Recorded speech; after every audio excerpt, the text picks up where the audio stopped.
un filtro. Bien, acá vamos a ver filtros. Muchos filtros. Fíjense que acá tenemos una red, o tenemos más bien un árbol de procesos que se llaman merge. Y cada uno de esos procesos merge recibe dos valores por dos canales de entrada y saca como resultado uno de los dos, ¿sí? A ver, ¿cómo era esto? Ah, no, los saca ordenados. Los saca ordenados.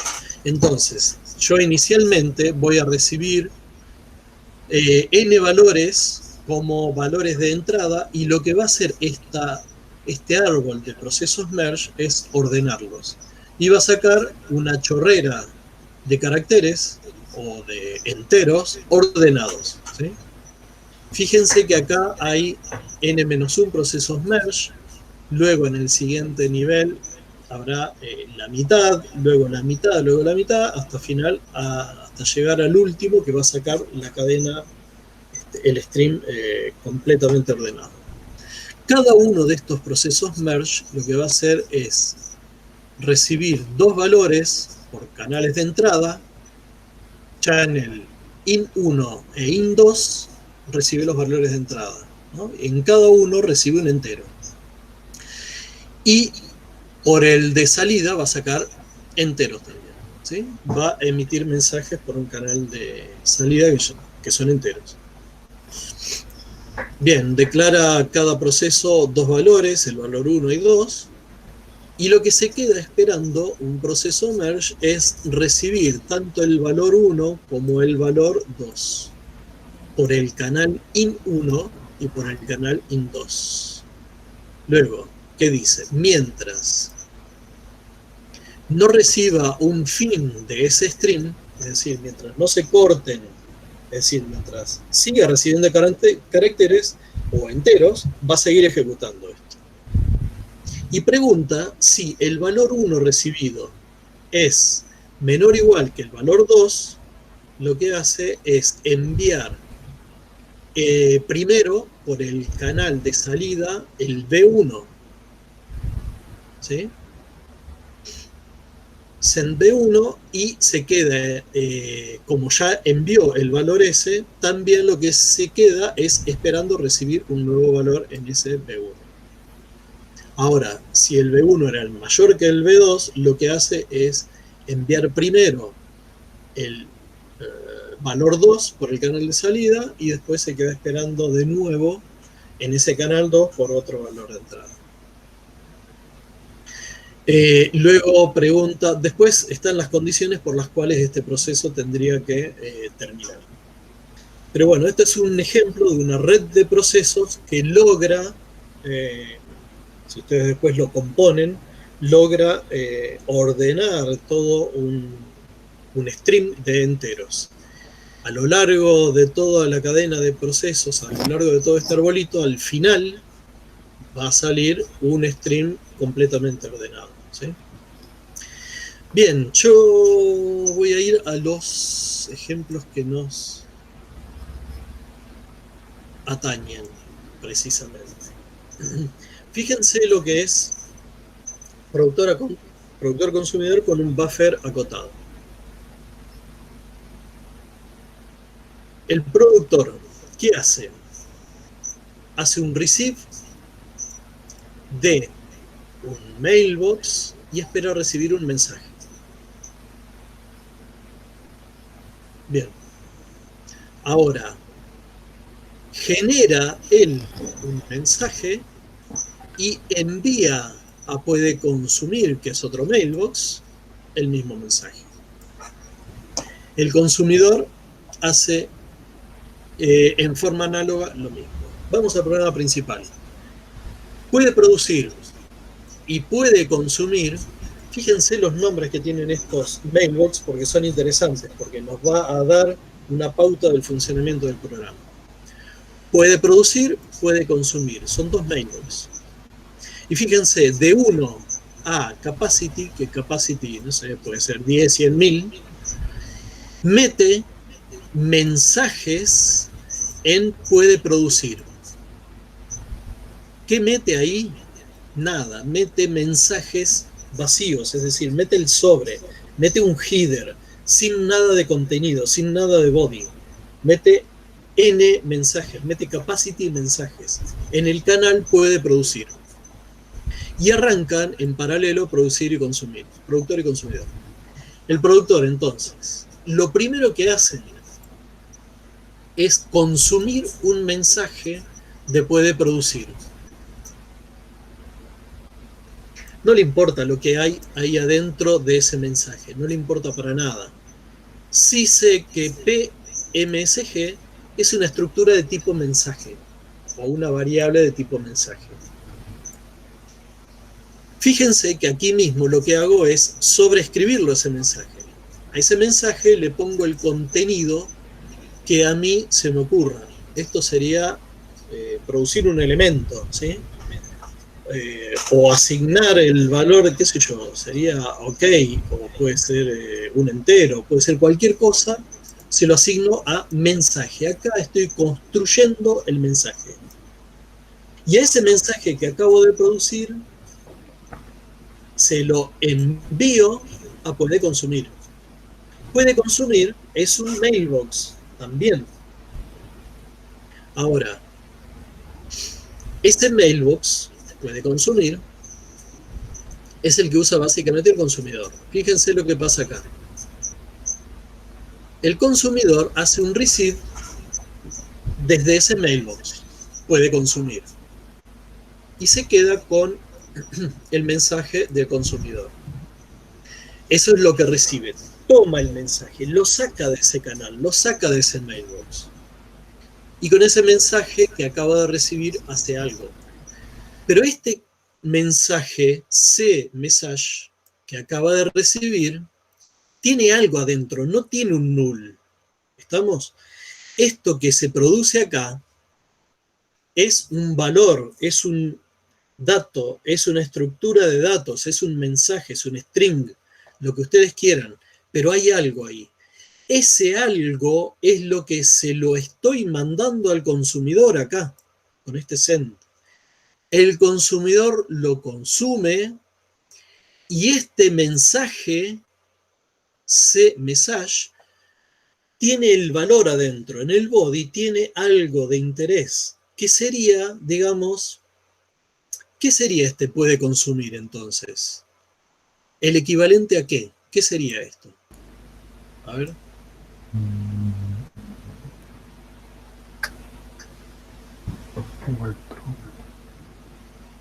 Recuerden, el monitor y el mensaje, ¿qué usábamos para meter y sacar elementos? Ahí va en el buffer, digamos. Un buffer, un buffer. Usábamos un buffer para meter elementos de donde el consumidor los consumía. Ahora no estoy usando un buffer. No estoy usando un buffer que tengo que proteger. Entonces, los elementos los voy metiendo directamente en el body del mensaje adentro del mailbox puede consumir. Y el consumidor simplemente lo saca, abre el sobre, este consume message, lo que hace es abrir el sobre, se fija qué hay adentro. Ah, mira, hay un mensaje que dice tal cosa. O hay un valor entero que dice tanto. O hay una estructura de datos que hay un arreglo, qué sé yo, lo que sea. ¿Sí? El dato es lo que estoy usando acá en el consumidor. Entonces, acá usé este mailbox MakeConsume para meter un mensaje y para comunicar algo. El proceso productor le comunicó al consumidor el dato que iba en esa posición. Obviamente, si queremos que esto se comporte en forma FIFO, no decimos nada y esto va a ser FIFO, ¿sí? Si este mecanismo de pasaje de mensaje en sus canales trabajan en forma FIFO, esto va a ser un FIFO, un productor consumidor típico. Bien. Entonces, luego, ¿qué hago? El consumidor le manda un mensajito que se puede producir otro elemento más. Y ahí sí, ya no me interesa mandarle un mensaje con un dato en el cuerpo del mensaje. Le mando null, porque lo único que le interesa al productor es saber si puede producir, nada más. No necesito tener un dato de cuántos puedo producir. El cuántos puedo producir es capacity inicialmente. Fíjense, el freno del productor está acá, con este receive. Inicialmente, ese mailbox puede producir, está lleno con capacity mensajes nulos. Es decir, hay n mensajitos, con lo cual el productor puede producir n elementos y meterlos en el make consume. Ahora, no puede producir más de lo que inicialmente yo le metí acá. ¿Sí? Yo le metí 100 mensajitos al puede producir. El productor no puede meter 101 elementos, porque cuando vaya a hacer la iteración 101 acá, este receive lo va a bloquear. Se va a quedar bloqueado porque ya no quedan más mensajes para consumir en puede producir. Con lo cual se queda bloqueado. Y la única posibilidad ahí para que esto siga andando es que el consumidor arranque y empiece a consumir elementos del puede consumir. Cada vez que se consume un elemento, el consumidor avisa al productor de que puede producir uno más. Cuando esto ocurre, send may produce, entonces mete un mensajito más ahí y el productor que se había quedado bloqueado aquí puede producir un elemento más. ¿Sí? ¿Se entiende cómo funciona? Sí. Sí. Si no se entiende, en la próxima los voy a torturar con una animación como la de hoy. No, está buena. Así que hagan todo lo que sea como para entender a estos chicos. Bueno, no, si queda alguna duda, la próxima lo revisamos el funcionamiento de esto. Dale. Bueno, esto es la forma de funcionamiento del productor. Entonces acá, fíjense que acá no tenemos exclusión mutua. No la necesito.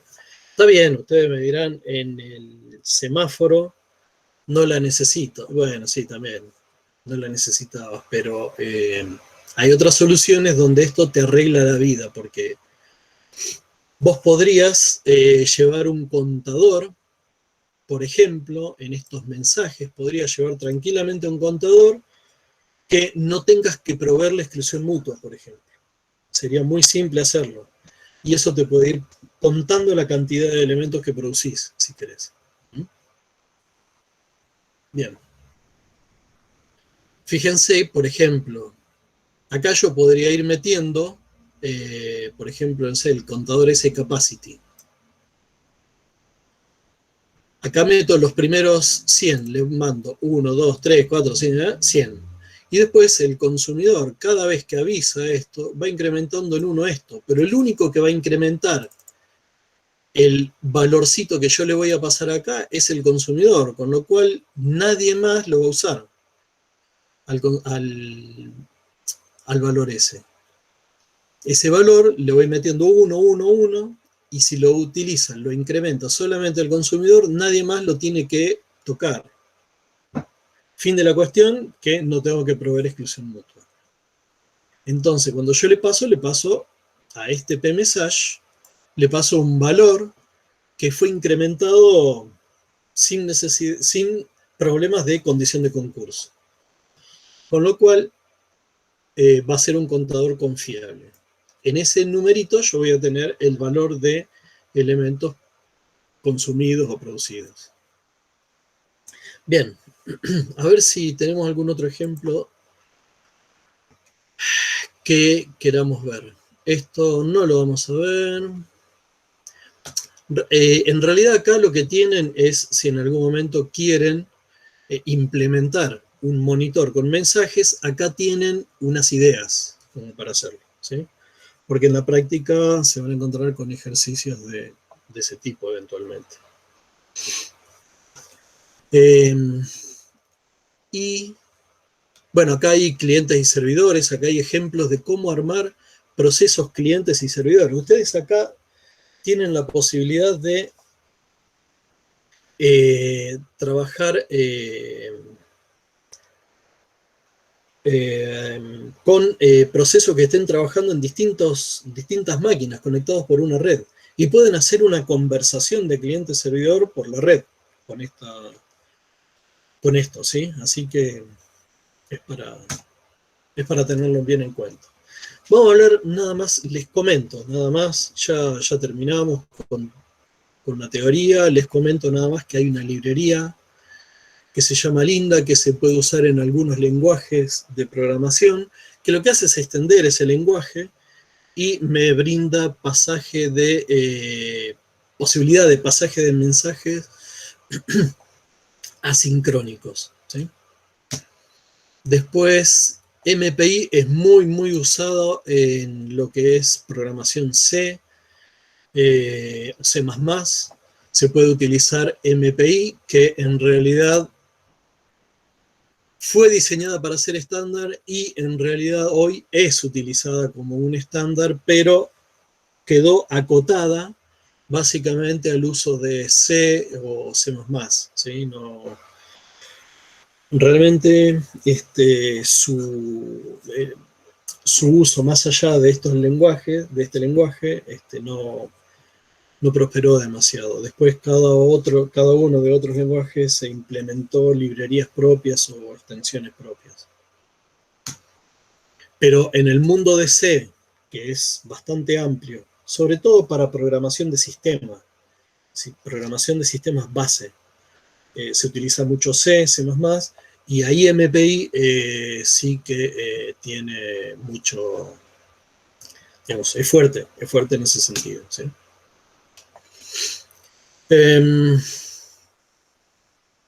Bueno, esto ya en realidad lo vimos. Fíjense, hay un paper presentado hace mucho tiempo por Tony Hoare. ¿Por qué vemos esto? Porque en realidad son los comienzos del pasaje por mensaje. Lo que hacía era, en realidad él especificó cómo debiera ser algún mecanismo de pasaje de mensajes y lo llamó CSP. Nunca se implementó como tal CSP, digamos, ¿no? Pero sí sirvió de base como para, por ejemplo, diseñar OCaml, que sí es un lenguaje que sí ya fue una implementación y que a su vez tuvo influencia en ADA y SR. SR es un lenguaje que nació con propósitos académicos,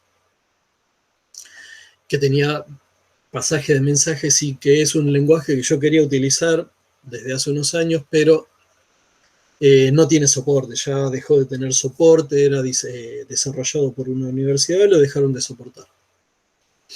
El que sí sigue siendo vigente es ADA, ustedes pueden programar tareas en ADA y comunicarlas con mensajes. Tiene una sintaxis bastante particular, ¿sí? Fíjense, hay cosas acá, bueno, en realidad acá hay OCaml, esto es OCaml. Todos estos tienen una sintaxis bastante particular, salvo SR, que era un poco más amigable, más tipo Java, C o Java. Pero lo que es OCaml, lo que es ADA, tiene una sentencia muy particular. Y tiene cosas muy particulares, construcciones como estas, que son, ¿cómo es? Opciones guardadas, ¿sí? Entonces, dependiendo de una guarda, puede ejecutarse uno u otra sentencia. Es una cosa como para estudiar. No, se va un poco más allá de lo que es el alcance de lo que le queremos dar este año a la materia, ¿sí? Sobre todo este año. Comunicación guardada, ¿sí? De CSP. En realidad, entonces, recuerden, CSP es un paper básicamente, es una especificación presentada por Howard que sienta las bases de comunicación sincrónica, en principio guardada, y que sirvió como base para el diseño de algunos lenguajes posteriormente. Bueno, todo esto sigue siendo CSP. Acá hay algunos ejemplos interesantes el día que quieran jugar un poco. La criba de Eratóstenes, como para detectar los primeros n, en realidad los números primos que hay en un determinado rango de valores. Pueden programar procesos filtro como esto que está acá, y hacer cositas interesantes para jugar, para practicar, para probar. Acá lo único, por ahí lo que pueden ver es que el signo de pregunta es un receive, el signo de admiración es un send, ¿sí? No este, pero sí este. Ese, por ejemplo, es un send. Esto lo pueden encontrar en Andrews, estos ejemplos los van a encontrar en Andrews. Hay una evolución del CSP, hay un CSP un poco más moderno. Bien, chicos, la teoría de concurrencia para este año ha terminado. Así que... aplausos. Señores, porque les digo la verdad, no es fácil, che, esto. No, tramito. Realmente ustedes tienen que poner un poco más de esfuerzo en tratar de entender a ver qué está diciendo el otro tipo del otro lado, y yo tengo que poner mucho más esfuerzo. Por ejemplo, esta animación, esa pseudo animación que hice hoy, no hubiese tenido sentido, no la hubiésemos necesitado en forma presencial. Claro, con el pizarrón bastaba. Claro, con el pizarrón va a dibujar la flechita, yo te lo voy mostrando cómo se mueve y ya es otra cosa, ¿entendés? Y bueno, todo ese tipo de cosas requieren más tiempo, requieren más planificación, más... Entonces es un esfuerzo considerable, así que a ustedes gracias, y bueno, es un esfuerzo de todos, che. Yo lo que espero es que esto haya quedado claro y... pará, permítanme, voy a parar la grabación de esto.